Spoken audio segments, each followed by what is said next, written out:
నమస్తే, welcome to MR cable TV news. ముందుగా headlines చూద్దాం. నంద్యాల మున్సిపల్ సర్వసభ్య సమావేశం వాడివేడిగా. వార్డుల సమస్యలపైన కౌన్సిలర్ల ప్రశ్నలు.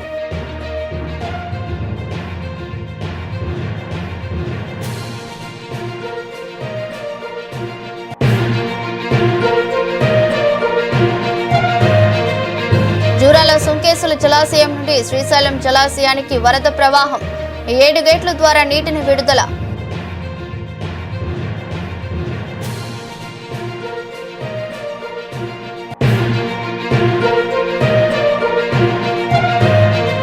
మున్సిపల్ కౌన్సిల్ మీట్లో చైర్పర్సన్ మహబూబున్నిసాపై టీడీపీ కౌన్సిలర్లు జైనాబి, శ్రీదేవి ఆగ్రహం వ్యక్తం.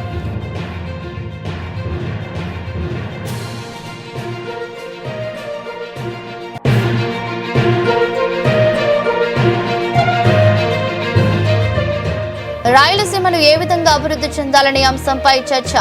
రాయలసీమకు కృష్ణా గోదావరి నీళ్లు వచ్చే విధంగా చర్యలు.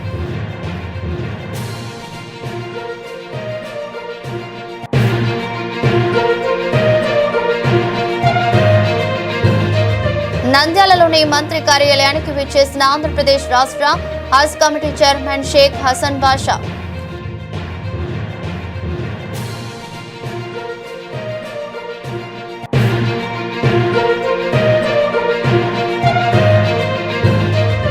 Nandyal Salim Nagar urban health centre నందు పబ్లిక్ హెల్త్ వర్కర్లకు మరియు నాన్ పిహెచ్ వర్కర్లకి మెగా ఉచిత వైద్య శిబిరం.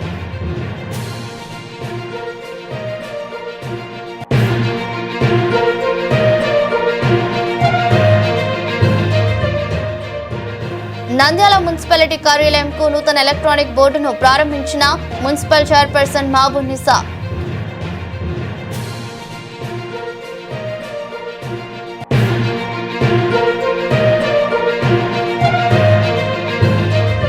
కేబినెట్ సమావేశంలో ప్రత్యేక దూదేకుల నూర్బాష్ ఫైనాన్స్ కార్పొరేషన్ ఏర్పాటు నిర్ణయంపై హర్షం.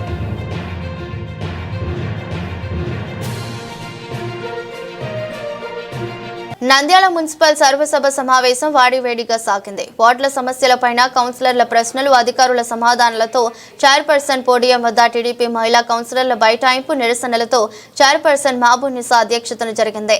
సమావేశం ప్రారంభించగానే అజెండాలోని అంశాలను సమావేశం ముందు ఉంచగా అందులో 21 అంశాలను ఆమోద ముద్ర పడింది. అందులో పబ్లిక్ హెల్త్ లో పనిచేస్తున్న చనిపోయిన అవుట్ సోర్సింగ్ వర్కర్స్ సూర్య పోగు బాబు కుటుంబానికి, అలాగే ప్రమాదంలో మృతి చెందిన టి హుసేన్ కుటుంబాలకు ఎక్స్గ్రేషియా చెల్లించాలని ఆమోదం తెలిపారు. అలాగే వైఎస్ఆర్ నగర్లోని బుడగజంగాల కాలనీలో పాఠశాల నిర్వహణకు తీసుకున్న అద్దె భవనాన్ని సంవత్సరం పాటు పొడిగించుటకు, అందుకు అద్దె చెల్లించుటకు 51,840 రూపాయలు మంజూరు చేయుటకు కౌన్సిల్ ఆమోదం తీసుకోవడం జరిగింది. వీటితో పాటు డ్రైనేజీ కాల్వల నిర్మాణాలు, సీసీ రోడ్లు పనులకు 339.36 లక్షలు సాధారణ నిధుల నుండి ఖర్చు చేయుటకు పరిపాలన అనుమతులు లభించింది. అలాగే వర్షాలు వస్తున్న నేపథ్యంలో నంద్యాల పట్టణంలో దోమల నివారణకు డ్రోన్ల సహకారంతో యాంటీ లార్వా లిక్విడ్ ను స్ప్రే చేయనున్నట్లు కమిషనర్ సభ్యులకు తెలిపారు. ముఖ్యంగా పట్టణంలోని వీధి కుక్కల బెడద ఎక్కువగా ఉందని, ప్రతిసారి కౌన్సిల్ సమావేశంలో చర్చ జరుగుతున్న ఆచరణలో కుక్కల బెడదకు పరిష్కారం కావడం లేదని పలువురు కౌన్సిలర్లు ప్రశ్నించారు. కుక్కల బెడద పైన కౌన్సిలర్లు ఆవేదన వ్యక్తం చేశారు. రోడ్లపై వెళుతున్న ప్రజలకు కొరుకుతున్నాయని, పిల్లల వెంట పరిగెడుతున్నాయని, వాటిని వార్డుల నుండి బయటకు పంపాలని కౌన్సిలర్లు కోరారు. దేవనగర్ లో కొందరు జంతు ప్రేమికులు 30, 50,000, 100 ఇలా ఇళ్లలో కుక్కలను పెంచుకుంటున్నారని, అసలు అలా పెంచుకోవడానికి అనుమతి ఉందా అని దేవనగర్ వార్డు కౌన్సిలర్ చంద్రశేఖర్ సభ దృష్టికి తెచ్చారు. ఈ విషయంలో ప్రభుత్వ నిబంధనల ప్రకారం అనుమతులు తీసుకోవాలని, అలా లేకుంటే చర్యలు తీసుకుంటామని, అన్ని కుక్కలు పెంచుకోవడానికి వీలు ఉండదని కమిషనర్ పేర్కొన్నారు. సంతోషం. కాకపోతే 15 మంది ఉద్యోగులు టైం స్కేల్ గురించి కోర్టుకి వేయడం జరిగింది అధ్యక్ష. వాళ్ళకి కోర్టు కూడా ఆర్డర్ ఇచ్చింది, కానీ ఇంతవరకు అజెండాలు పొందుపరచలేదు. దాని గురించి మీ ద్వారా నేను కమిషనర్ గారిని కోరుకుంటున్నాను అధ్యక్ష. ఇది ఆల్రెడీ లాస్ట్ మంత్ కానీ మిమ్మల్ని అడగడం జరిగిందండి. చాలా మంది, నాకు తెలిసి వాళ్ళు 15 మందే కాకుండా చాలా మంది కానీ కోర్టుకు వెళ్ళడం జరిగింది. మాకు గౌరవ వేతనంతో పాటు టైం స్కేల్ ఇవ్వమని చెప్పి కానీ అడగడం జరిగింది. కానీ కోర్టు ఉత్తర్వులు 15 మందికి అయితే కోర్టు ఉత్తర్వులు మీకు టైం స్కేల్ ఇవ్వమని చెప్పి మన మున్సిపాలిటీకి ఆర్డర్స్ ఇచ్చినట్టు కోర్టు ఆర్డర్స్ ఉన్నాయి. మిగతా వాళ్ళకి కానీ అది వస్తానే వాళ్ళందరికి కానీ అజెండాలో పెట్టి మనము గవర్నమెంట్ కి పంపించమని వాళ్ళు మనకు రిక్వెస్ట్ గాని చేశారు. నేను మీకు గానీ ఫైల్ పంపించడం జరిగిందండి రచిత దాని మీద. లక్షల వరకు సెక్రటరీస్ ను వివిధ కారణాల చేత డిప్యుటేషన్ పంపించారు. అందులో మన మున్సిపాలిటీ కూడా ఒక 5-6 ఉన్నాయి, వేరే ఊళ్ళ నుంచి కూడా ఉన్నాయి. పాణ్యము, మహానంది, నంద్యాల ఇలాంటి ఏరియాస్ నుంచి కూడా ఆర్డర్స్ వచ్చాయి. సో ప్రభుత్వం నుంచి వచ్చినటువంటి ఆదేశాలను అమలు చేయాలి. అట్ ది సేమ్ టైం ఇక్కడ లోకల్గా డిస్టర్బెన్స్ కూడా ఏం లేకుండా చేస్తాం. దాన్ని కూడా ఎంత అయినాక ఈ సెటిల్మెంట్ అడ్జస్ట్మెంట్లు అయినాక ఎక్కడ వర్క్ ఎక్కువగా ఉంది, ఎక్కడ వర్క్ తక్కువగా ఉంది అనే విషయాలు గమనించుకొని వర్క్ తక్కువ ఉన్న ఏరియా నుంచి వర్క్ ఎక్కువ ఉండేటువంటి ఏరియాస్కు మేము లోకల్ అడ్జస్ట్మెంట్ చేస్తాం. మీరు చేస్తే చాలా బాగుంటుంది సార్. చాలా ఇబ్బంది పడుతున్నారు వాళ్ళు. ఏమైనా పనులు కంటే ఒక వారం రోజుల్లో చేద్దామండి. వాళ్ళు తిరిగి ప్రజలు ఇబ్బంది పడుతున్నారు. ఇంకొకటి అధ్యక్ష ఇంకొకటి అధ్యక్ష నంద్యాల జిల్లా శ్రీశైలం జలాశయం జూరాల సుంకేసుల జలాశయం నుండి శ్రీశైలం జలాశయానికి 2,39,612 క్యూసెక్ల వరద ప్రవాహం ప్రవహిస్తుందని శ్రీశైలం జలాశయం 7 గేట్ల ద్వారా 1,62,325 క్యూసెక్కులు నీటిని విడుదల చేస్తున్నారు. కుడి ఎడమ పౌరుల ద్వారా 65,905 క్యూసెక్కుల నీటి విడుదల చేస్తున్నారు. సాగర్ జలాశయానికి మొత్తం నీరు 2,28,900 క్యూసెక్కుల నీటిని విడుదల చేస్తారు. అలాగే పోతిరెడ్డిపాడు రెగ్యులేటర్ నుంచి 30,000 క్యూసెక్కులు, అందరినివ్వ ఎత్తిపోతల పథకం నుండి కాలువ 2,401 క్యూసెక్కులు, కల్వకుర్తి ఎత్తిపోతల పథకం నుండి 1,600 క్యూసెక్కుల విడుదల చేస్తున్నారు. శ్రీశైలం జలాశయం పూర్తిస్థాయి నీటి మట్టం 885 అడుగులు కాగా ప్రస్తుతం 883.80 అడుగులకు చేరగా పూర్తిస్థాయి నీటి సామర్థ్యం 215.8070 టీఎంసీలు ఉండగా ప్రస్తుతం 204 టీఎంసీలుగా నమోదైనది. నీటిపారుదల శాఖ అధికారులు మున్సిపల్ కౌన్సిల్ మీట్ లో చైర్పర్సన్ మహబూబ్ నిసాపై టీడీపీ కౌన్సిలర్లు జైనాబి, శ్రీదేవి ఆగ్రహం వ్యక్తం చేశారు. తమ వార్డుల పట్ల వివక్షత చూపుతున్నారని చైర్పర్సన్ పోడియం వద్ద బైఠాయించారు. తన వార్డులను నిర్లక్ష్యం చేస్తున్నారని, పనులు జరగకపోవడం వల్ల ప్రజలకు సమాధానం చెప్పలేకపోతున్నామని ఆవేదన వ్యక్తం చేశారు. పదవీ కాలం పూర్తవుతున్న పనులు చేయడం లేదన్నారు. టీడీపీ కౌన్సిలర్ వలి తాను ఎవరిపై ఎలాంటి వివక్షత చూపడం లేదన్నారు. చైర్పర్సన్ మహబూబ్ నిసా కాంట్రాక్టర్లతో మీటింగ్ ఎందుకు పెట్టలేదని ఎంఈ గుర్రప్ప యాదవ్ పై ఆగ్రహం వ్యక్తం చేశారు. పనులు చేయని కాంట్రాక్టర్ల పేర్లను బ్లాక్ లిస్ట్ లో పెట్టాలని ఆదేశించారు. పనులను త్వరగా పూర్తి చేస్తామని కమిషనర్ శేషన్న హామీ ఇవ్వడంతో టీడీపీ కౌన్సిలర్లు జైనాబి, శ్రీదేవి శాంతించారు. కానీ ఇప్పటి వరకు నాకు రోడ్ అయితే కంప్లీట్ కాలే, ఒక కాలువ గానీ ఒక రోడ్డు గానీ కంప్లీట్ కాలేదు. నేను కూడా అధ్యక్ష తోటి కౌన్సిలర్ల గారితో నేను కూడా నిరసన తెలియజేస్తున్నా. అధ్యక్ష మాట్లాడండి.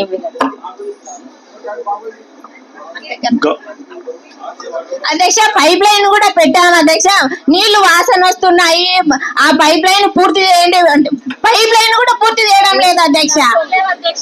పైప్ లైన్ ఏదో వేసినామంటే సమాధానం ఇస్తాము. దయచేసి మేము ఈ సీట్లలో కూర్చోవాల్సిందిగా కోరుకుంటున్నాము.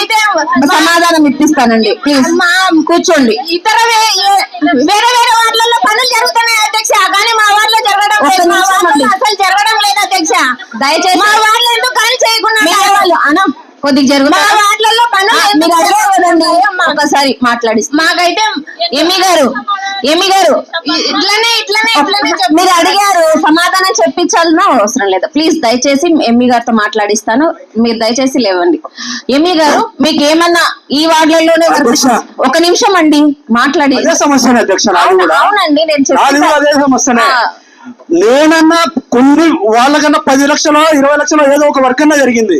నా వార్డులో ఏ రకంగా కూడా జరగలేదు అధ్యక్ష. ₹1,00,000 వరకు కూడా జరగలేదు. 5 ఏళ్ళ కాలం పూర్తిగా వస్తా ఉంది. ఒక్క వర్క్ అంటే ఒక్క వర్క్ నేను ఈ రోజు వరకు చేసుకోలేకపోతున్నా. వార్డులో నీళ్లు పోతున్నాయి, ఇళ్లలోకి నీళ్లు పోతున్నాయి. ఆ సమస్య చెప్తానే ఉన్నా. నేను ఎలక్ట్ అయిన రోజు నుంచి ఈ రోజు వరకు చెప్తానే ఉన్నా అధ్యక్ష. మరి ఎవరిది అధ్యక్ష ఈ బాధ్యత? గతంలో 3 ఏళ్ళు వైసీపీ అధికారంలో ఉంది, తర్వాత అధికారం మారిన తర్వాత కూడా ఇట్లా మీరు అనడం కాదు అధ్యక్ష. ఆ రోజు మీకు చెప్పడం జరిగింది, మీరేం చేయలేకపోయినారు. మీ కాడ అన్ని అధికారాలు ఉన్నా, అన్ని ఉన్నా కూడా మీరేం చేయలేకపోయినారు. ఈ రోజు కూడా అదే పరిస్థితి ఉంది. ఈ రోజు నంద్యాల జిల్లా నంద్యాల పట్టణంలో రామకృష్ణ డిగ్రీ విద్యా సంస్థల అధినేత డాక్టర్ రామకృష్ణారెడ్డి నివాసంలో రామకృష్ణారెడ్డి రాష్ట్ర బీజేపీ అధ్యక్షుడు పివిఎన్ మాధవ్ ను ఘన స్వాగతం పలుకుతూ ఘనంగా సత్కరించారు. అనంతరం రాష్ట్రంలో ఏ విధంగా అభివృద్ధి చెందాలని సలహాలు సూచనలతో పారిశ్రామిక వ్యక్తులు విద్యార్థి నేతలతో సమావేశం నిర్వహించారు. రాష్ట్ర బీజేపీ అధ్యక్షుడు పివిఎన్ మాధవ్ సందర్భంగా మాట్లాడుతూ పారిశ్రామికవేత్తలు విద్యా అధినేతలతో సమావేశం నిర్వహించడం జరిగింది. రాయలసీమను ఏ విధంగా అభివృద్ధి చెందాలని అంశంపై ఇక్కడ చర్చించడం జరిగింది. కర్నూలు హైకోర్టు బెంచ్ ఖచ్చితంగా వస్తుంది. ఓర్వకల్ పరిశ్రమ కారిడార్ కేంద్రం కేటాయిస్తుంది. తెలంగాణతో మాట్లాడి నీతి వాటల్లో రాయలసీమకు కృష్ణా గోదావరి నీళ్లు వచ్చే విధంగా చర్యలు తీసుకుంటాం. నంద్యాల జిల్లాలో శ్రీశైలం మహానంది క్షేత్రాలతో మరింత అభివృద్ధి చేసేందుకు కృషి చేస్తాం. మన ప్రధానమంత్రి నరేంద్ర మోదీ గారి సహకారంతోనే ఆంధ్రప్రదేశ్ అన్ని రంగాల అభివృద్ధి చెందుతుందన్నారు. మొత్తం కార్పొరేటే కదా అయిపోయిందంటే కనుక చాలా కష్టం అవుతుంది. రూరల్ ఏరియా వరకు అర్బన్ ఏరియా వాళ్ళకు వైద్యం అందడం అనేది చాలా కష్టం అవుతుంది. ఇది ఒకటి గమనించాల్సిన అవసరం ఉంది. మేము ఈవెన్ పెద్ద పెద్ద కార్పొరేట్ హాస్పిటల్కి ఏమంటే రూల్స్ పాటిస్తున్నామో అదే మేము కూడా అదే రూల్స్ స్ట్రింజెంట్ గా పాటించాల్సి వస్తుంది. అండ్ మా యొక్క చిన్న హాస్పిటల్ 55 బెడ్ల హాస్పిటల్, మా హాస్పిటల్లో 100 మంది ఎంప్లాయీస్ ఉంటారు. డైరెక్ట్ గా ప్రత్యక్షంగా ఎంప్లాయీస్. మా హాస్పిటల్ చుట్టుపక్కల కొన్ని టీ సెంటర్స్ కానీ, టెంకాయలు అమ్మే వాళ్ళు కానీ, స్నాక్స్ అమ్మే వాళ్ళు కానీ, పరోక్షంగా మరి ఇంకొక మెడికల్ ఏజెన్సీస్ కానీ ఇంకొక 100 మంది బతుకుతుంటారు. అంటే మా యొక్క చిన్న హాస్పిటల్లో 200 మందికి మేము ఎంప్లాయ్మెంట్ ఇస్తున్నాం. గవర్నమెంట్ మాత్రము ఒక 1000 మంది ఎంప్లాయ్మెంట్ ఇస్తాము, 2000 మందికి ఎంప్లాయ్మెంట్ ఇస్తామని చెప్తే ఒక 100 ఎకరాలు ఫ్రీ ఇస్తుంది, వాటర్ ఫ్రీగా ఇస్తుంది, కరెంట్ ఫ్రీగా ఇస్తుంది, రూల్స్ అన్ని ఫ్రీగా ఇస్తుంది. కానీ మేము అన్ని రూల్స్ పాటించి అన్ని ట్యాక్సులు కట్టుకుంటూ చేస్తున్న వాడికి మాకు ఎటువంటి ప్రమోషన్ లేదు. అట్ ది సేమ్ టైం మళ్ళీ ఈ 20% ఏదైతే గవర్నమెంట్ లో ఉన్నారో వాళ్ళంతా మా మీద రూపాయలు ఎక్కువ అవుతుంది.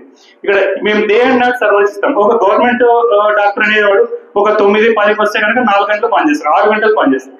మేము అట్లా కాదు, పొద్దున 8కి వస్తే రాత్రి 8, 9, 10 వరకు కూడా పనిచేస్తుంటాం. అంటే ఇంత మోర్ టైం పనిచేస్తూ ఇంత సర్వీస్ సొసైటీకి సర్వీస్ చేస్తున్నా కూడా మా లాంటి స్మాల్ హాస్పిటల్స్ ఎంకరేజ్ చేయకపోగా ఈ గవర్నమెంట్ ప్రోగ్రామ్స్ లో ఉన్న వాళ్ళు సపోజ్ ఈ ఆరోగ్యశ్రీ తీసుకుంటే కానీ, ఆయుష్మాన్ భారత్ తీసుకుంటే కానీ, ఈ స్మాల్ ప్యాకేజెస్ వల్ల కూడా మనకు చాలా ప్రాబ్లం వస్తుంది. స్మాల్ హాస్పిటల్స్ బతికే పరిస్థితి లేదు. మీరు చూస్తే ఉంటారు ఇప్పుడు ఆంధ్రప్రదేశ్ అనేది వైద్యంగా డెవలప్ కావడం చాలా కష్టం అనిపిస్తుంది. ఎందుకంటే మీరు ఈ మధ్య న్యూస్ లో పెట్టారు, ఒక మంత్రికి జ్వరం వచ్చింది హైదరాబాద్ పోయాడు, ఒక అతనికి సీరియస్ అయింది హైదరాబాద్ వెళ్ళాడు, ఎయిర్ అంబులెన్స్ హైదరాబాద్ షిఫ్ట్ చేశారు. అంటే మనకి ఇక్కడ ఐసీయూకు 10-20 వేలు కట్టలేని వాళ్ళు హైదరాబాద్ మాత్రం 1-2 లక్షలు ఒక రోజు కడుతున్నారు. అంటే మొత్తం రెవెన్యూ అంతా హైదరాబాద్కి వెళ్తుంది. మన ఆంధ్రప్రదేశ్ రెవెన్యూ రావట్లేదు, మొత్తం హైదరాబాద్కి వెళ్ళిపోతుంది. ఏదో ఇక్కడ ఓపీలో 10-20 రూపాయలు కట్టేవాళ్ళు తప్పితే డబ్బులు కట్టే వాళ్ళందరూ హైదరాబాద్కి వెళ్ళి 1-2 లక్షలు కట్టి చేయించుకుంటారు. కానీ మన దగ్గర మాత్రం చేయించుకోవట్లేదు. ఎందుకంటే మన హాస్పిటల్స్ డెవలప్ కావాలంటే ఇన్ఫ్రాస్ట్రక్చర్ కావాలి. ఇన్ఫ్రాస్ట్రక్చర్ కావాలంటే పేమెంట్ కెపాసిటీ పెరగాలి. వీళ్ళు కట్టే 10-20 రూపాయలకి మనం ఇప్పుడు రోబోటిక్స్ ఉన్నాయి. హైదరాబాద్ లో ప్రతి హాస్పిటల్ రోబో ఉంది. ఇప్పుడు ఏపీకి రోబోలో ఏ హాస్పిటల్ తీసుకోవాలంటే కూడా 20 crores రోబో అవుతుంది. ప్రతి సర్జరీ 5 lakhs అవుతుంది. ఈ 5 lakhs కట్టే వాళ్ళు ఆంధ్రప్రదేశ్ లో ఉండి కూడా అక్కడ చేయించుకోవట్లేదు, హైదరాబాద్ పోతున్నారు. సో రెవెన్యూ అంతా పోతుంది అనమాట, మన ఆంధ్రప్రదేశ్ రెవెన్యూ అంతా పోతుంది. సో ఈ గవర్నమెంట్ ప్రోగ్రామ్స్ వల్ల ప్లస్ అది కూడా గవర్నమెంట్ ప్రోగ్రామ్స్ సరిగ్గా పే చేయట్లేదు. సంవత్సరం తర్వాత కానీ 2 సంవత్సరాల తర్వాత కానీ వస్తున్నాయి డబ్బులు. సో దీనివల్ల రెవెన్యూ లేక ఇన్ ఫ్యూచర్ లో స్మాల్ హాస్పిటల్స్ ఏ విధంగా అంటే రైతుల ఆత్మహత్యలు ఏ విధంగా చూస్తారో, మీరు చేనేత కార్మికుల ఆత్మహత్యలు ఎలా చూశారో ఈ చిన్న హాస్పిటల్స్ డాక్టర్స్ యొక్క ఆత్మహత్యలు కూడా చూడాల్సిన పరిస్థితి కనిపిస్తుంది. ఎందుకంటే ఇప్పుడు ఒక డాక్టర్ కు ప్రైవేట్ మెడికల్ కాలేజ్లో 1 కోటి రూపాయలు అవుతుంది సీటుకు. వాడు బయటకు వచ్చిన తర్వాత మళ్ళీ పీజీ చేసి, మళ్ళీ ఎంసీఏ చేసి, మళ్ళీ సూపర్ స్పెషాలిటీస్ లో 15 సంవత్సరాలు వాడి మీద పెట్టిన ఈ డబ్బులన్నీ కూడా ఇంట్రెస్ట్ కనుక లెక్కేస్తే అసలు వాడు ఏం చేయలేని పరిస్థితి వస్తుంది అనమాట. ఇన్ ఫ్యూచర్ లో మన స్మాల్ హాస్పిటల్స్ కనుక ఎంకరేజ్ చేయలేకపోతే కనుక, గవర్నమెంట్ స్కీమ్ చేసి ఎవరైతే ఉన్నారో వాళ్ళకి సరిగా డబ్బులు రాకపోతే కనుక ఫ్యూచర్ లో ఈ రూరల్ ఏరియాలో వాళ్ళకు చాలా హెల్త్ ప్రాబ్లమ్స్ ఫేస్ చేయాల్సిన అవసరం అయితే ఉంటుంది. పబ్లిక్ ఓరియంటెడ్ గా చెప్తున్నాను. Thank you very much sir. మీరు ఇది మాత్రం ఎందుకంటే బీజేపీ పార్టీ కన్స్ట్రక్టివ్. ఆంధ్రప్రదేశ్ రాష్ట్ర హజ్ కమిటీ చైర్మన్ షేక్ హసన్ బాషా రాష్ట్ర పర్యటనలో భాగంగా నంద్యాలలోని మంత్రి కార్యాలయానికి రావడం జరిగింది. న్యాయ మరియు మైనారిటీ సంక్షేమ శాఖ మంత్రి ఎన్ఎండి ఫరూక్ ను మర్యాదపూర్వకంగా కలిసి పలు అంశాలపై చర్చించారు. అనంతరం మంత్రి ఎన్ఎండి ఫరూక్ సూచనల మేరకు హజ్ కమిటీ సొసైటీ నంద్యాల జిల్లా అధ్యక్షులు, నేషనల్ విద్యా సంస్థల chairman doctor S Imtiaz Ahmed ను కలవడం జరిగింది. డాక్టర్ ఎస్ ఇంతియాజ్ అహ్మద్ సాదరంగా ఆహ్వానించారు. ఈ సందర్భంగా వారు ఏర్పాటు చేసిన పాత్రికేయుల సమావేశంలో ఆంధ్రప్రదేశ్ రాష్ట్ర హజ్ కమిటీ చైర్మన్ షేక్ హసన్ బాషా మాట్లాడుతూ ఆత్మకూరు నంద్యాల సొసైటీ సభ్యులు రావడం జరిగిందని, అలాగే హజ్ సెంట్రల్ కమిటీ సౌదీ ప్రభుత్వం నుండి వచ్చిన ఆదేశాలతో ఈ నెల జూలై 7వ తేదీ నుండి 31వ తేదీ వరకు హజ్ యాత్రకు వెళ్లే యాత్రికులు దరఖాస్తు చేసుకోవాలని సూచించారు. నేటితో హజ్ యాత్రకు దరఖాస్తు పూర్తి చేయాలని సూచించారు. అయితే అన్ని రాష్ట్రాల హజ్ కమిటీల ఆధ్వర్యంలో దరఖాస్తులు పూర్తి ఇస్తున్నారని తెలిపారు. ఆంధ్రప్రదేశ్ రాష్ట్రంలో అన్ని జిల్లాల్లో పర్యటిస్తూ హజ్ కమిటీ సొసైటీ సభ్యులను కలుస్తూ 2026 హజ్ యాత్రకు వెళ్లే భక్తులను అధిక సంఖ్యలో దరఖాస్తులను పూర్తి చేయాలని తెలిపారు. వీరు ఖచ్చితంగా వీరి యొక్క పాత్రను పెద్దన్న పాత్రను పోషిస్తారని చెప్పి వీరు ఖచ్చితంగా వీరికి పోవడానికి ప్రభుత్వం కూడా సహకరించి ఈ బిల్డింగ్స్ సెలక్షన్స్ టైంలో యాత్రికులకు తీసుకోవాల్సిన జాగ్రత్తల సందర్భంలో మన యొక్క గౌరవ ముఖ్యమంత్రి గారైన శ్రీ నారా చంద్రబాబు నాయుడు గారు ఖచ్చితంగా వీరి టీంను సెంట్రల్ హజ్ కమిటీ టీంతో అనుసంధానం చేసి పంపించినట్లయితే తప్పకుండా ఆంధ్ర రాష్ట్రంలో వెళ్లే హజ్ యాత్రికులకు మేలు జరుగుతుంది. నంద్యాల మన యొక్క ఆంధ్ర రాష్ట్రమే కాదు కదా, భారతదేశం నుంచి వెళ్లే అందరికీ ఈయన ఒక మార్గదర్శిగా మారగలరని చెప్పే ఆశాభావాన్ని కూడా నేను వ్యక్తపరుస్తున్నాను. కాబట్టి తప్పకుండా వారి నేతృత్వంలో వారి యొక్క డైనమిక్ పర్సన్ గా కూడా ఉన్నారు. వీరు బాగా చాలా డైనమిక్ గా పాల్గొంటున్నారు. వారి నేతృత్వంలో హజ్ ముందుకెళ్తుంది. హజ్ సొసైటీ అన్ని బాగా నడుస్తాయి. ఖచ్చితంగా మేము ఎక్స్పెక్ట్ చేస్తున్నాము ఈ సంవత్సరము గడిచిన సంవత్సరాల కంటే కూడా ఇంకా ఎక్కువ ఉత్సాహంతో మేము పనిచేస్తాము. మరి ముఖ్యంగా వీరు వారి మాటల్లోనే చెప్పారు, హజ్ సొసైటీల యొక్క పాత్ర ఈ యొక్క హజ్ యాత్రికులను పంపడంలో చాలా గొప్పగా ఉన్నది. నేను వెంటనే గుర్తించాను ఆ అంశాన్ని అని చెప్పారు. ఇది గుర్తించడము చాలా గమనించదగిన విషయము. కాబట్టి తప్పకుండా సత్సంబంధాలతో ఇటు హజ్ సొసైటీలు వాలంటరీ బేసిస్ లో పనిచేస్తుంటాయి. ఈ యొక్క ఎన్జిఓలు అని చెప్పాలి, నాన్ గవర్నమెంట్ ఆర్గనైజేషన్స్ మరి స్వచ్ఛందంగా ముందుకు వచ్చి పనిచేసే వారికి గుర్తింపు అనేది చాలా అవసరము. అలాంటిది ప్రస్తుతం ఉన్న చైర్మన్ గారి యొక్క హయాంలో తప్పకుండా సొసైటీలో లభించి హజ్ యాత్రికులకు తగిన సౌకర్యాలను ఏర్పాటు చేయడంలో మా పాత్రను మేము ఖచ్చితంగా పోషిస్తామని చెప్పి సభాపూర్వకంగా అందరికీ ఈ సందర్భంగా తెలియజేసుకుంటూ, మరి ముఖ్యంగా ఈ నంద్యాల పర్యటనలో మంత్రి గారిని సంప్రదించిన తర్వాత మా యొక్క చైర్మన్ గారు మా యొక్క హజ్ సొసైటీ ఆఫీస్ను ఇక్కడ విజిట్ చేసినందుకు వారికి మా యొక్క ప్రత్యేకమైన ధన్యవాదాలు తెలియజేసుకుంటూ సెలవు తీసుకుంటున్నాను. జై హింద్, జై తెలుగుదేశం. అస్సలాము అలైకుం. ఆన్లైన్ ద్వారా కానీ మీరు తెలియపరిచి మనకు విజయవాడలో ఉన్న హజ్ కమిటీ ద్వారా తెలియపరచాలని చెప్పేసి మనస్ఫూర్తిగా కోరుకుంటున్నా.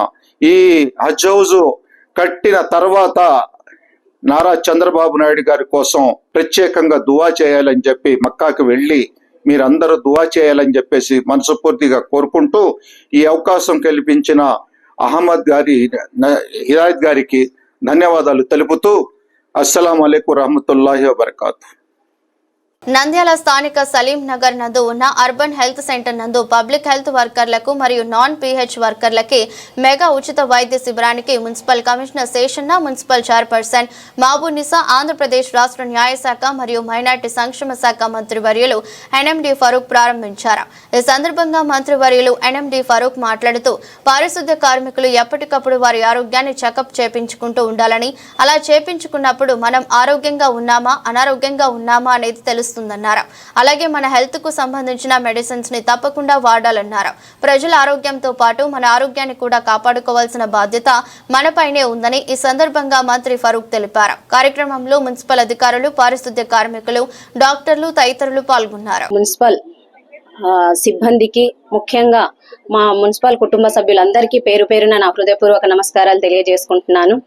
ముఖ్యంగా ఇక్కడికి విచ్చేసినటువంటి డాక్టర్స్ అందరికీ నా హృదయపూర్వక ధన్యవాదాలు తెలియజేసుకుంటున్నాను. ఎందుకంటే ఎప్పుడు గవర్నమెంట్ ప్రోగ్రామ్స్లలో కానివ్వండి, మా మున్సిపల్ స్టాఫ్ కి ఇంతకు ముందు కానీ గతంలో కానీ అడిగిన వెంటనే వచ్చి వాళ్ళ సేవలను అందిస్తూ మేము ఉన్నామని చెప్పి వేల ముందు ఉంటున్నటువంటి డాక్టర్ అంకిరెడ్డి గారికి మరియు వాళ్ళ సిబ్బంది అందరికీ నా పేరున హృదయపూర్వక ధన్యవాదాలు తెలియజేసుకుంటున్నాను. అలాగే ఇక్కడికి మున్సిపల్ సిబ్బందిలో నాన్ PH వర్కర్స్ అందరిలో ఎక్కువ మంది మహిళలు రావడం జరిగింది. ఇప్పుడే కమిషనర్ గారు చెప్పారు, తమ రాగాన్ని గాని రోగాన్ని గాని దాచిపెట్టుకోకూడదని చెప్పి. ఇక్కడికి వచ్చిన మహిళలందరూ డాక్టర్స్ దగ్గర, ఎందుకంటే మహిళా డాక్టర్లు గాని మనకు అందుబాటులో ఉన్నారు కాబట్టి తమ సమస్యలు వివరించి వాళ్ళకి చెప్పి మరి మీరు దానికి ట్రీట్మెంట్ తీసుకోవాల్సిందిగా కోరుకుంటున్నాను. అలాగే డాక్టర్ గారు గాని చెప్పారు, ఫస్ట్ మీరు అందరు హెల్త్ గా ఉంటేనే నంద్యాల గాని హెల్త్ గా ఉంటుంది.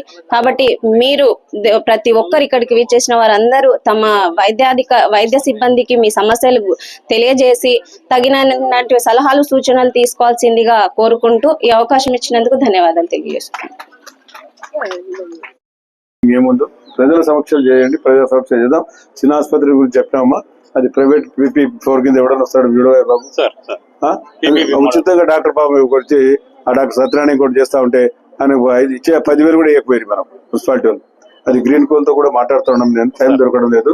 గ్రీన్ కోల్ ఎందుకంటే మనకు ఇండస్ట్రీస్ వస్తున్నాయి, ఓర్కల్కు నంద్యాలకు కర్నూలు మధ్యలో చాలా ఇండస్ట్రీస్ వస్తున్నాయి. ఒకసారి మీరు అప్రోచ్ చేయండి. తర్వాత మన బంగారపల్లిలో ర్యాంకోలు ఉన్నారు, మద్రాస్ సిమెంట్స్ ఉన్నారు, నేను చెప్తాను, మీరు పోయి కలవండి. మినిస్టర్ బీసీ జనార్దన్ రెడ్డి గారు, నేను జనార్దన్ తో కూడా చెప్తాను. వాళ్ళ తీసుకొచ్చి మనం ఇక్కడ అభివృద్ధి చేయాలా, చేస్తే కానీ రాదు. ఎందుకంటే అంత ప్రభుత్వం పెట్టాలి, మీరు పెట్టాలి, నాన్న పెట్టాలి, మన దగ్గర ఏం లేవు. ప్రభుత్వం కూడా అన్ని కూడా చూస్తున్నారు కదా, ప్రభుత్వం 10 లక్షల అప్పులుంటే మళ్ళీ డబ్బులు రావాలి, ఎప్పుడు కార్యక్రమం జరగాల. కాబట్టి ఇవన్నీ జరగాలంటే, నడవాలంటే, బండి నడవాలంటే ఇంధనం కావాలి. రావడం ఇంధనం అభివృద్ధి కావాలి. 15% మనం గ్రోత్ పెంచుకుంటేనే అవుతుంది అని ముఖ్యమంత్రి గారు చెప్తా ఉన్నారు. కాబట్టి ఈ రకంగా సాగవలసిన అవసరం ఉందని ముఖ్యంగా తెలియజేస్తూ, మరి ఈ రోజు అవకాశం నేను వారికి తొందర ఉంది కాబట్టి దీన్ని ముగించవలసిన అవసరం కూడా ఉంది. కాబట్టి డాక్టర్లు దయచేసి మానవ సేవ మాధవ సేవ కానీ ఆలోచన చేసి వారికి మీరు సేవ చేయండి. నేను అదే చెప్పేది, మీరు ఎంత కష్టపడి స్థాయికి వచ్చారో మీరు దాన్ని మనసులో దాన్ని మర్చిపోకండి. అదే మనకు మిగిలేదు, చివరికి మిగిలేదు మాకు ఏం మిగలదు. పోయిన వాళ్ళు పోతారు, వచ్చిన వాళ్ళు వస్తారు, కాబట్టి ఎవరికి ఏం మిగలదు. ఎంతమంది పోయినా ఏం తీసుకుపోయినారమ్మా, వస్తూ రామవీరాజుడి కాడికి రమ్మని పోయినా చూస్తే మా స్టూడియో ఎంత ప్రమాణం కట్టిండ అని చూశాను. ఏం పోయింది, ఎప్పుడు వచ్చింది, ఏమన్నా ఏది రాదు, మన సేవనే బాగుంటుంది. కాబట్టి సేవ చేయాలని చెప్పి మా ప్రాంతాన్ని, మన నంద్యాలను మీరు అభివృద్ధి చేయండి. ఇది మా ఊరు అని చెప్పి ఆలోచన దృక్పథం రావాలని చెప్పి ముఖ్యంగా కోరుకుంటూ, మరి ఈ కార్యక్రమానికి కమిషనర్ గారు, మన చైర్మన్ గారు ఏర్పాటు చేస్తున్నారు. ముఖ్యంగా వారికి ధన్యవాదాలు తెలుసుకుంటారు. జై హింద్. నంద్యాల మున్సిపాలిటీ కార్యాలయంకు నూతన ఎలక్ట్రానిక్ బోర్డును ప్రారంభించిన మున్సిపల్ చైర్పర్సన్ మహబూనిసా. ఈ సందర్భంగా నంద్యాల మున్సిపాలిటీ కార్యాలయానికి నూతన ఎలక్ట్రానిక్ బోర్డును ఏర్పాటు చేయడం జరిగింది. ఈ సందర్భంగా మున్సిపల్ కమిషనర్ శేషన్న పాల్గొని మున్సిపల్ చైర్పర్సన్ మహబూనిసా ప్రారంభించారు. ఈ సందర్భంగా చైర్పర్సన్ మాట్లాడుతూ, మున్సిపల్ కార్యాలయం బోర్డు విరిగిపోవడంతో ఈ రోజు నూతన ఎలక్ట్రానిక్ కార్యాలయం బోర్డు ఏర్పాటు చేయడం జరిగిందని, ఈ రోజు ప్రారంభించడం జరిగిందని తెలిపారు.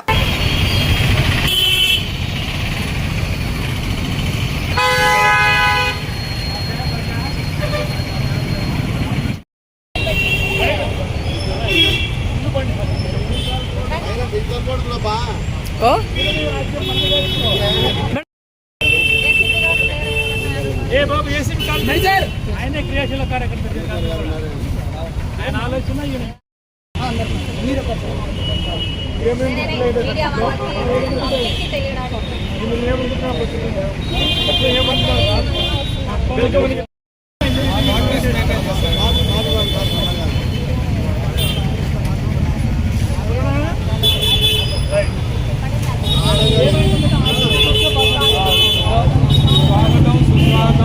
కేబినెట్ సమావేశంలో ప్రత్యేక దూదేకుల నూర్బాష్ ఫైనాన్స్ కార్పొరేషన్ ఏర్పాటు నిర్ణయంపై హర్షం వ్యక్తం చేశారు. ముఖ్యమంత్రి దృష్టికి తీసుకువెళ్లడంలో చొరవ చూపిన మంత్రి ఫరూక్కి ధన్యవాదాలు తెలియజేసిన నంద్యాల దూదేకుల సంఘం నాయకులు, దూదేకుల సంఘం సేవా కార్యక్రమాల కోసం భవనం కోసం స్థలం కేటాయించాలని మంత్రి ఫరూక్కి విజ్ఞప్తి చేసిన సంఘం నాయకులు.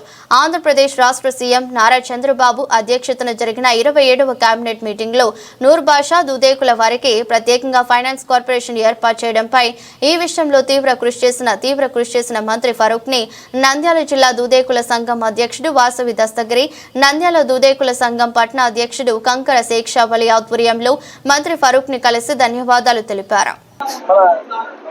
రాజధానిలో జరిగినటువంటి కేబినెట్ మీటింగ్ లో దూదేకుల ఫైనాన్స్ కార్పొరేషన్ ఏర్పాటు చేస్తూ అప్రూవల్ జరిగింది. ఇది చాలా హర్షించదగిన విషయము.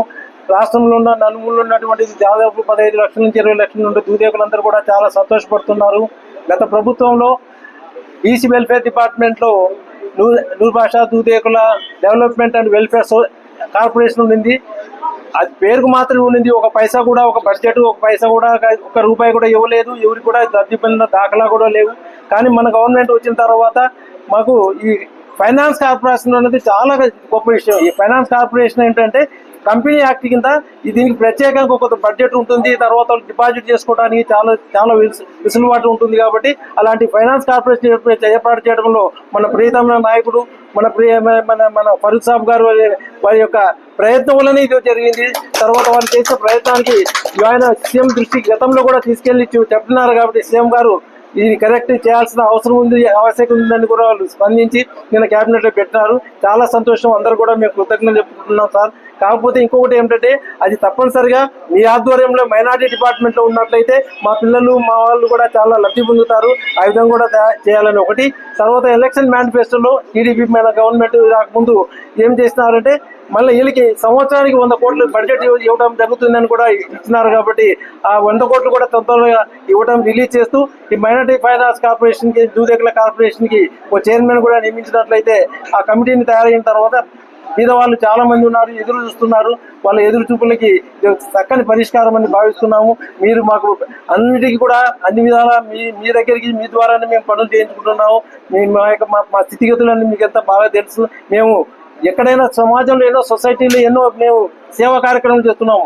మేము మాకు మాత్రమే పరిమితం కాకుండా మైనార్టీ సోదరులకి అందరూ కూడా మొన్న ప్రతి 30 సంవత్సరాల నుంచి 3 కథనా ప్రోగ్రామ్ అంటే ఉడుగుల కార్యక్రమం ముస్లిం పిల్లలకి అందరికీ చేస్తున్నాము. మొన్న మరి ఒక 15 రోజుల క్రితం మేము ఒకటి ఈ మెరిట్ స్కాలర్షిప్స్ కూడా పిల్లలకి అందరికీ 10th క్లాస్ వాళ్ళందరికీ ఇవ్వడం జరిగింది. అప్పుడు కూడా మైనార్టీ స్టూడెంట్స్ అందరికీ ముస్లిమ్స్ కి దూదేకులు అందరికీ తారతమ్యం లేకుండా అందరూ కూడా చేస్తున్నాము. అట్లాగే చాలా ప్రోగ్రాంలు కూడా చాలా మెడికల్ ప్రోగ్రాంలు ఉన్నాయి. అదే విధంగా చాలా ప్రోగ్రాంలు చేస్తున్నాము. కాబట్టి ఇంకొక మా యొక్క నివేదన ఏమిటంటే ఇక్కడ మాకు ఈ కార్యక్రమాలు చేర్చడానికి ఒక రూఫ్ కావాలి, ఒక స్థలం కావాలి, ఒక సెంటర్ కావాలి. కాబట్టి మాకు ఈ ఒక్కటి స్థలాలు చాలా ఉన్నాయి నంద్యాలలో. కాబట్టి కొద్దిగా స్థలాన్ని కేటాయించి అక్కడ ఒక మేము బిల్డింగ్ కట్టుకొని మల్టీ ఫంక్షన్ హాల్ కట్టుకొని అక్కడ skill development society, skill development centre, అదే విధంగా పిల్లలకి కోచింగ్ సెంటర్, ఇది ఒక ఫంక్షన్ హాల్ కట్టుకోవడానికి అవకాశం ఉంటుంది. కాబట్టి ఆ దిశగా కూడా మేము లోకల్ బాడీలో ముఖ్యంగా రిక్వెస్ట్ చేసుకుంటున్నారు. కాబట్టి మా యొక్క కోరికను నెరవేరుస్తారని కూడా మేము రిక్వెస్ట్ చేసుకున్నాం ఫరూక్ సాబ్ గారికి. అందరికీ నమస్కారం. మరి ఈరోజు పెద్దలు గౌరవనీయులు డాక్టర్ బాబన్ గారి అధ్యక్షతన ఈరోజు ముస్లిం అంతర్భాగమైనటువంటి దూదేక సోదరులందరూ ఈరోజు సపరేట్గా ఫెడరేషన్ నుంచి కార్పొరేషన్ రావడం జరిగింది. గతంలో ఫెడరేషన్ చైర్మన్గా బాబన్ గారు ఉన్నారు. కంపెనీ యాక్ట్ ప్రకారం అయితే కార్పొరేషన్ అయితే ఒక శాంటిటీ ఉంటుందని చెప్పి దాని నిధులు ఉంటాయని చెప్పి దాన్ని ఫెడరేషన్ నుంచి కార్పొరేషన్ చేయడం జరిగింది నిన్న మొత్తం క్యాబినెట్లో. కాబట్టి ఈరోజు నేను ఇప్పుడే ఎర్రగుంట వేయించా. ఎర్రగుంట నుంచి వస్తూ ఉంటా. ఆడ ముస్లిం సోదరుల్లో 90% దుర్యోగ సోదరులు ఉన్నారు ఎర్రగుంటలో. చాలా పేదవారు. నేను 30 సంవత్సరం ముందు చూసా, ఇప్పుడు చూసా. సరే అప్పుడు పాకలు పోయి కొట్టాలు పోయి నిద్ర వచ్చాయి. కానీ తల్లికి వందన పడిన తర్వాత చాలా సంతోషంగా ఉన్నారు పిల్లలు. పేదవారి పిల్లలు చదువుకోవాలంటే డబ్బు కావాలి కదా. ఏదో ఒక పిల్లవాడిని చదువుకొని రెండో పిల్లవానికి పనికో లేకపోతే ఎక్కువ పనికో కూలి పనికో ఇంట్లో పాక పని చేరికో అలాంటి పనిలో పంపించేవాళ్ళు. కానీ 2 ఉన్నాయి పిల్లలు, 3 ఉన్నాయి, 4 ఉన్నాయి, 5 మంది, 6 మంది. ఈరోజు తల్లికి వందన మనకు రావడం అనేది చాలా గొప్ప విషయం. నేను మన మదనపల్లి పోయినప్పుడు కూడా ఒక ముస్లిం సోదరుడు మరి ఏమో మరి తెలుసు కానీ మనవాడే మరి 12 మంది పిల్లలు, 6 మందికి తల్లికి వందన పడింది. వార్తలు ముగించే ముందు మరోసారి హెడ్లైన్స్. నంద్యాల మున్సిపల్ సర్వసభ్య సమావేశం వాడివేడిగా. వార్డుల సమస్యలపైన కౌన్సిలర్ల ప్రశ్నలు.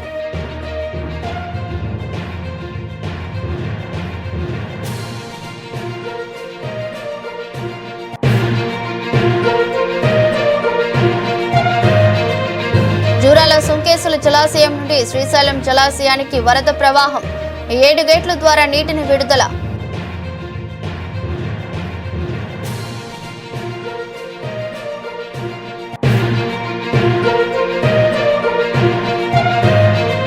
మున్సిపల్ కౌన్సిల్ మీట్ లో చైర్పర్సన్ మహబూబ్ నిసాపై టీడీపీ కౌన్సిలర్లు జైనాబి, శ్రీదేవి ఆగ్రహం వ్యక్తం.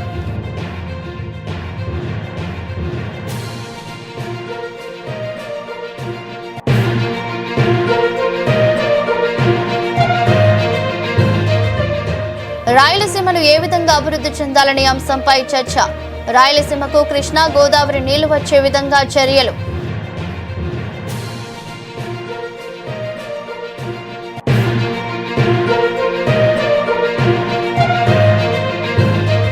నంద్యాలలోని మంత్రి కార్యాలయానికి విచ్చేసిన ఆంధ్రప్రదేశ్ రాష్ట్ర Haj committee chairman Sheikh Hasan Basha.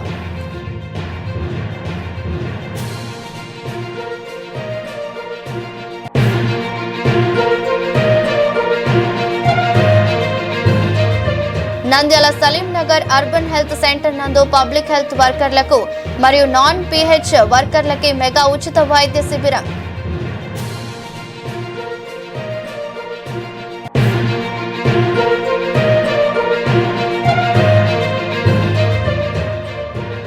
Nandyal municipality కార్యాలయంకు నూతన ఎలక్ట్రానిక్ బోర్డును ప్రారంభించిన మున్సిపల్ చైర్పర్సన్ మహబూబున్నిసా.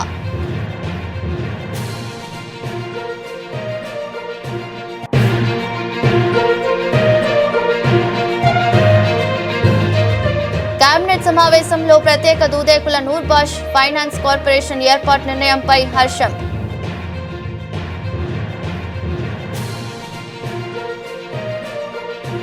ఇతరస్టు బులెటిన్ మరో బులెటిన్లో మళ్ళీ కలుద్దాం. అంతవరకు సెలవు. నమస్కారం.